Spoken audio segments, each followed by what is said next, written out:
Hy was geliefd deur baie. Sy disippels het hom gevolg. Maar in die tuin het hy geweet dat die dood onvermydelik was.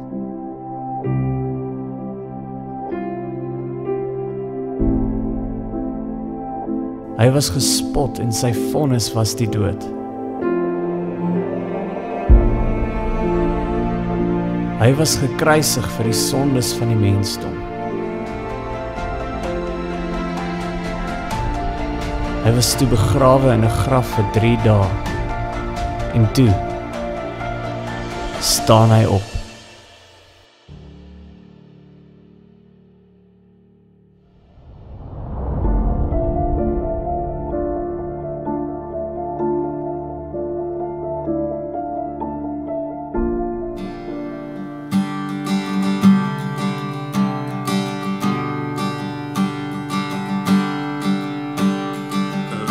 My sorrow and dead in my sin,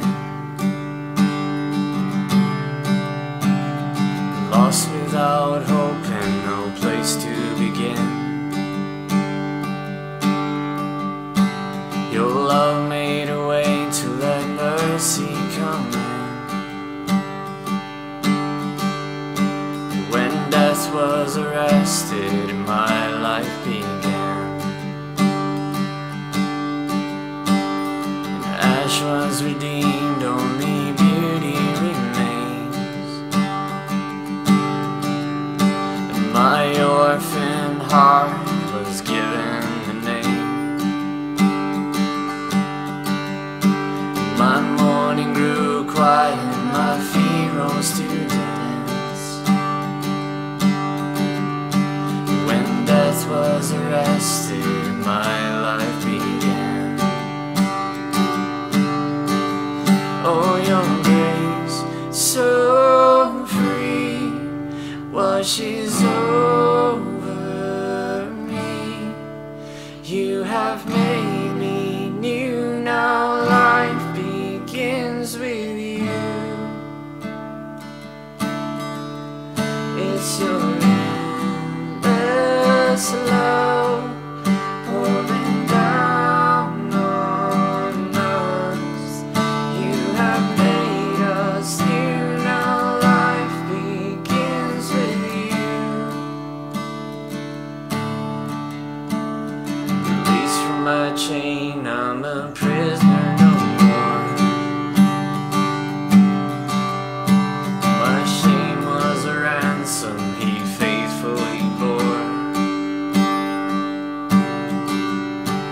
He canceled my debt and he called me his friend. So when death was arrested and my life began, oh, oh, your grace, so free, washes over me. You have made me new, now life begins with you. It's your endless love pouring down on us. You have made us new, now life begins with you. Savior displayed on a criminal's cross. Darkness rejoiced as though heaven had lost. Then Jesus rose with our freedom in him.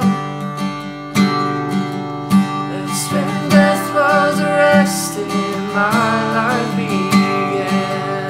Oh, your grace, oh, your grace, so free, washes over me. You have made me new, now life begins with you.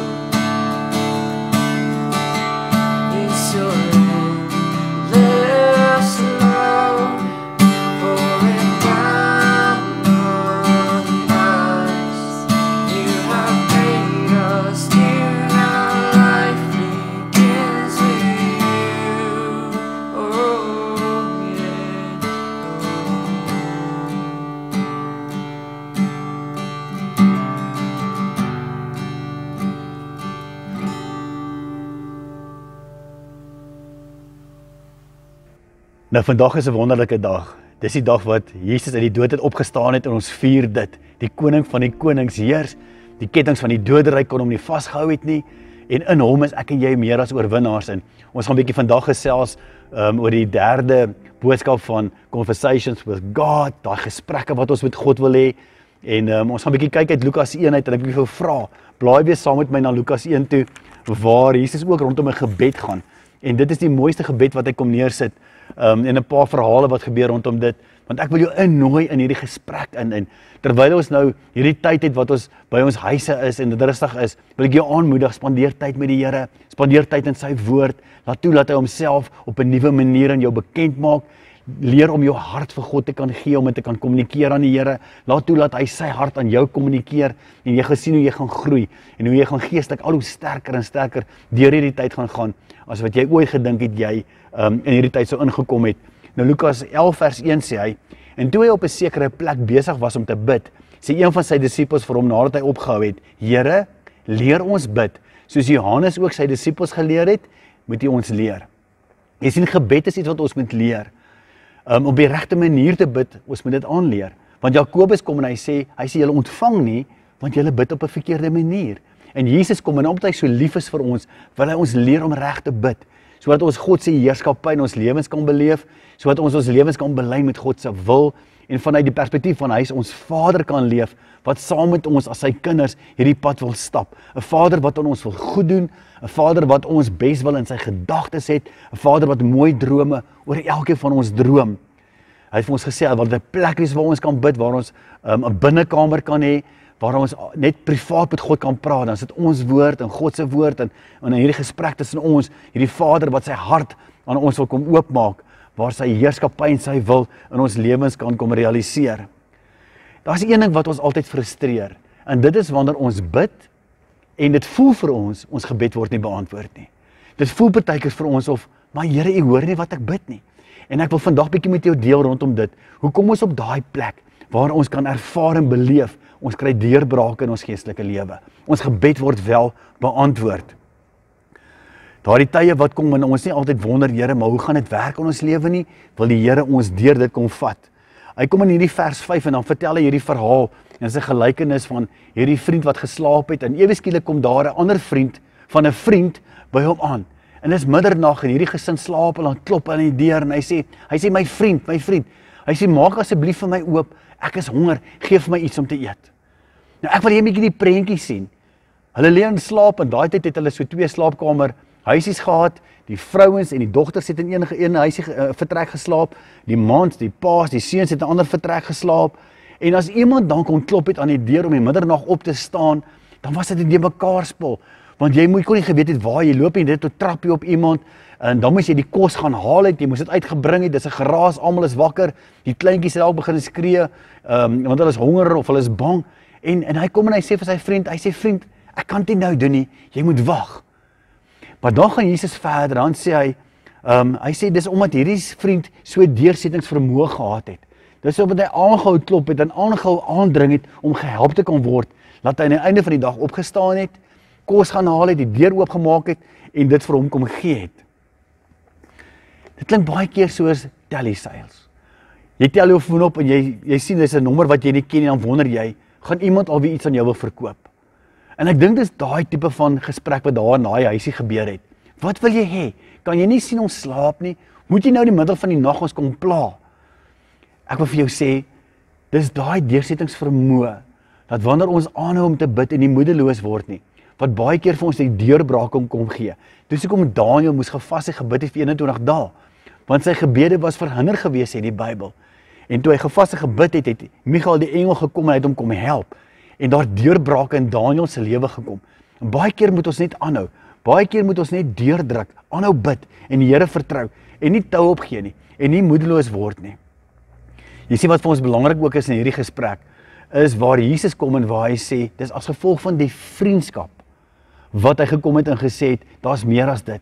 Dis goed om vriende te wees, maar daar's 'n volgende vlak wat gemaak het dat hierdie vriend sy deur oopgemaak het. Daar's baie keer vriende wat Hulle is goeie weersvriende. Hulle is jou vriende solank as met jou goed gaan. Maar sodra die moeilike tye kom, dan is hulle nie meer daar nie. En Jesus kom en hy kommunikeer juist dit. Hy sê, dis hierdie persoon wat meer as net 'n vriend is. Dis hy wat gaan deurdruk, wat gaan aanhou, wat gaan aandring op die aandag van sy vriend, wat aan die einde van die dag die deurbraak gaan kry, wat aan die einde van die dag die antwoord gaan kry. Daardie gelykenis is so 'n mooi gelykenis. En twee woorde wat die Engels gebruik om dit te kan beskryf. Die ene is impudence. Dit praat van distansie. Dit praat van om in iemand se gesig te wees. Dit is daai in your face persoon wat kom en sê, hey, ek praat met jou, maak vir my oop. Dis amper daai desperate, dis amper daai iemand wat hy nag, hy hou aan en hy hou aan. Dis soos 'n kind wat iets wil hê, wat die hele tyd aan sy pa se broekspyp staan en sê, asseblief kan ek dit kry, asseblief kan ek dit kry, asseblief kan nee, ek kan dit nou vir jou gee nie, asseblief pa, dis waarvan hy praat, dis daai dringendheid, dis daai aanhou. Die volgende woord is importunity. Dis daai ene wat amper 'n ergernis word, Dis daai ene wat nie ongeag die tyd, die plek, hulle hou aan, want hulle wil dit hê. Jy sien, ek dink die Here soek daai verhouding ook by ons, waar ons hom so vertrou, waar ons amper nie wil sê, ek kan vaar nee vir 'n antwoord nie. Dis iets van 'n kind en 'n pa verhouding, waar ons harte kan verstaan, en ons kan weet wat die intensies ook van ons harte is. Lukas 18 is daar nog 'n gelykenis van die onregverdige regter. Jy sien, dit gaan daaroor van hierdie weduwee wat na die onregverdige regter toe moes gaan en sy wou dan afslag gevra het, want sy het probleme gehad. Maar sy het aangehou dan vir onregverdige regter toe, het tyd vir haar gehad nie, hy het nie lus gehad vir haar nie. Hy was so besig geweest met baie ander dinge, maar sy het aangehou aandring op sy aandag. Sy het aangehou aandring totdat sy 'n antwoord het. Dis so 'n baie mooi gelykenis. Hy kom in vers 9, dan sê hy sê hy het vir haar gegee want sy het gebid. En omdat sy gevind het, omdat sy gebid het, het sy gekry. En dit was die verskil, sy het aangehou bid. En ek en jy is baie keer by die plek wat ons sit en moedeloos word. Ja, Here, U wil my nie hoor nie. Of Here, ek aanvaar nou maar net nee is die antwoord. Waar die Here gebruik hierdie gelykenis om ons na 'n plek toe te vat wat hy sê, ek wil vir jou gee. Ek wil vir jou die deur oopmaak. Ek wil vir jou voorsien. Ek wil vir jou antwoord. Maar jy moet net 'n bietjie kan aanhou. Ek dink baie keer dan gee ons te vroeg tyd net op. En ons sê, weet jy, dit maak nie saak nie. En ek dink God die Vader is baie keer reg om te sê, maar ek wil graag vir jou gee, maar nou het jy opgehou. En dan kan ons nie kry wat ons wil hê nie. En vers 10 dan gaan hy verder, dan sê hy, want elkeen wat bid, ontvang. En hy wat soek, sal vind. En vir hom wat klop, sal oopgemaak word. Kan jy jou naam daar binne sit en sê, elkeen, dan bedoel hy jou. En wat hy wat soek, is dit jou naam. En vir hom wat klop, is dit van jou wat hy praat. Dink hoe gaan jou lewe verander, as jy gebed gaan verstaan, en ewesklik begin agterkom, jy hoor God se hartklop vir jou, en die Here begin jou antwoord, want hierdie gesprek van julle is so intiem, dit is so 'n groter realiteit. Ons is in 'n tyd waar daar hierdie lockdown is in ons land. Daar's hierdie lockdown in ons omgewing, en in ons ekonomie, en daar's baie vrese, daar's baie ongemak, en daar's baie onsekerhede. Maar dit wil ek vandag vir jou sê. Soos wat jy gaan lockdown binne in jou binnekamer met God, gaan die Here die potensiaal ontsluit wat daar is in gebed. Gaan hy vir jou deure oopmaak, gaan hy vir jou deurbrake gee. Dis miskien daai een ding waarvoor die Here vertrou het, vir daai siekte. Die Here sê ek maak gesond. Vir daai finansiële deurbraak, die Here sê ek wil jou voorsien. Daai angs wat jy so baie kry, daai angsaanvalle, die Here sê ek gaan vir jou vrede gee. Daai moedeloosheid wat jy beleef, die Here sê ek wil vir jou blydskap, ek wil vir jou vreugde gee. Ek wil jou opstel as my kind, sodat jy 'n lewe van oorvloed kan beleef, vanuit 'n verhouding met ons Vader. En ek wil jou innooi in 'n gebed en wat ek vir ons gaan bid, waar ons net vir die Here kan kom sê, Here, U is ons Vader, ons is U kind, en ons vertrou U met hierdie. Vader, baie dankie dat ons ook, Here, by 'n pragtige dag soos hierdie, hemelvaart kan kom saam bid. U het opgestaan, U leef tot alle ewigheid, en Here, U leef in ons hart. En ons kom dan vanmôre om te kan sê, Here, vanuit daardie perspektief, kom ons na U toe en sê, Here, U het vir ons geleer om te bid, met 'n aanhoudende gebed, met 'n gebed wat nie net nee aanvaar vir 'n antwoord nie, 'n gebed wat sê, Here, ek gaan aanhou klop, en Here, U gaan vir ons gee. Dankie dat ons in daai verhouding met U kan leef. Dankie dat ons kan weet, Here, dat U nie vir ons kwaad word nie, dat U nie doof is nie, dat U nie die gesig van ons af wegdraai nie, maar Here, dat U hart oop is en ontvanklik vir ons gebed is. En Here, dankie dat ons met vrymoedigheid na U toe kan kom. Here, want ons is by die genade troon wat sê daar's vrymoedigheid. Daar is blydskap, daar is aanvaarding en dankie vir dit vandag. Ons gebed is dat U verheerlik sal word, Here. En soos wat ons gebede beantwoord word deur U, so wil ons U verheerlik in en deur dit. En ons dankie dat ons 'n goeie Pa het wat vir ons so lief is, wat vir ons sorg, wat vir ons beskerm en wat dit wat vir ons die beste is, altyd in gedagte het. Ons eer U daarvoor, Here. Amen.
Ons wil graag aanhou dien in hierdie gemeenskap en jou bydrae transformeer die stad. Daar is 'n paar maniere van gee by Doxa Deo Moot. EFT, SNAPSCAN, as ook 'n koevertjie met kontant. Ons as gemeente het 'n verantwoordelikheid om bediening te maak gebeur in hierdie gemeenskap. Kontak ons gerus as jy enige vrae het. So ons wil vra dat jy sal aanhou finansiëel investeer in hierdie gemeente.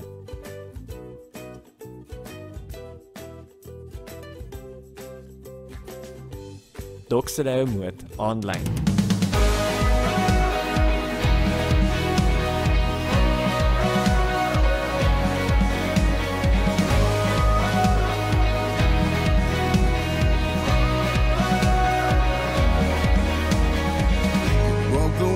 Down here I am, no space between us, now I stand in you, I'm found in you, and I'm awakened to the truth, from the start you made me to be like you, to be like you. Now I stand in freedom, blameless in the truth, yeah. As I behold, created swept into your never-ending love. You are the mountain moving savior, alive in me.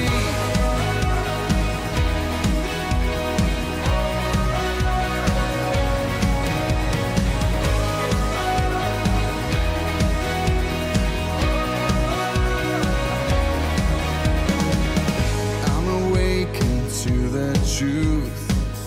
From the start, you made me to be like you, to be like you. And now I stand in freedom, blameless in the truth, yeah. As I behold Creator God, I'm swept into your never-ending love. You are the mountain moving Savior, yeah. And as I behold Creator God, I'm swept into your never-ending love. You are the mountain moving Savior, mountain mover. You have made a way, you define me. You have called my name, mountain mover. You have made a way, you define me. You have called my name. As I behold Creator God, I'm swept into your never-ending love. You are the mountain moving Savior, yeah. As I behold Creator God, I'm swept into your never-ending love. You are the mountain moving Savior, alive in me, alive in me, yeah. You're alive in me, oh.